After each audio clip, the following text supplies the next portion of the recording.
kutoka jungu la makala maalum katika Radio Citizen. Tunakupakulia sema harambee kubwa, alafu wale wanajifuna watetemeke. Tu kama huyo ni bure kabisa, anahitaji kutwagwa makofi. Kama yuko mtu ametukana mimi namsamehe. Mchecheto. Limekuwa juma la majonzi ambapo Wakenya wamempoteza kiongozi wao watatu wa Jamhuri ya Kenya, hayati marehemu Rais mstaafu Emilio Stanley Mwai Kibaki. Hadi sasa taifa limewapoteza marais wa zamani watatu sasa. Mzee Jomo Kenyatta aliyefariki mwaka 1978, mzee Daniel Toroitich Arap Moi aliyefariki mwaka 2020 na sasa Emilio Mwai Kibaki ambaye anapumzishwa juma hili. Viongozi hao wote waliongoza Kenya wakati mbalimbali, wakati tofauti, walikuwa pia binadamu, na hizi hapa baadhi tu ya semi walizokuwa nazo. Wakiwa wamefurahishwa na maswala, walikuwa wacheshi na vile vile walikuwa na misimamo mikali, haswa ikiwa ungewakera. Mwanzo, Jomo Kenyatta, ungemkosea mzee Jomo kitu gani? Hakuna, ni mdomo mtupu kama punda vile analia katika msituni, hakuna kitu kingine. Lakini serikali yenu tukufu inafanya mengi kwa wananchi na itazidi kufanya mengi kwa wananchi. Na alipokosana na Jaramogi Oginga Odinga, hakusita kueleza bayana lile aliloliamini. Sema harambee kubwa, alafu wale wanajifuna watetemeke. Harambee! Harambee! Mzee Jomo hangechelewa kuonyesha ni nani alikuwa usukani. Kiduchu tu mambo yalipoonekana kwenda segemnege. Nani anatuona nchi hii?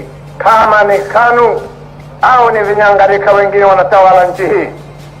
Lakini mimi nasema kwamba kama wakitoa nyokonyoko, sisi tutawaonyesha kwamba Kenya iko na serikali yake. Lakini nimeona mpaka nikaona kwamba huyu mzee Uhuru Kenyatta,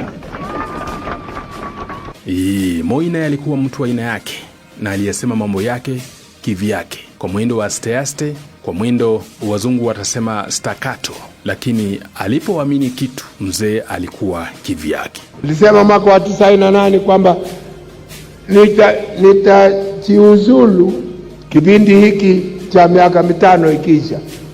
Wengine hawakuamini kwa sababu wanaamini power katika kontinenti la Afrika, kwamba kuna mtu anaweza kuwacha power ya urais. Lakini wote hao watatu walikuwa na lipi la funzo kwa Wakenya? Watu wengine wana incite watu wengine kupikana. Nimetoa amri kwa polisi, akiwa nani mtu kuumiza mwingine ashikwe, asimwokobe, mtu asiokopwe, kwa sababu mtu anayemuumiza mwingine si binadamu ambaye anafikiria maisha ya watu wengine. Naye Rais Emilio Mwai Kibaki, mcheshi wa aina yake, aliyetoa habari zake, alipotoa jumbo zake kwa njia za kipekee. Hii mvua itakuwa ni kidogo, wewe hapana, hata gari yangu naona inatoroka yeye bure. Mwambie arudi nyuma. Ni kubafu kabisa. Na swala tata la wizi wa ng'ombe nchini, Kibaki alifananisha kivyake. Unakuwa na maana gani duniani ikiwa wewe kazi yako ni wizi wa ng'ombe? Kweli una maana gani? Una maana wewe ni binadamu ya mavi ya kuku. Na kama ulikuwa tuna mazoea kutopanga familia yako, sio lazima wewe kila siku ya pili ya tatu ati lazima uproduce mtoto. What the hell?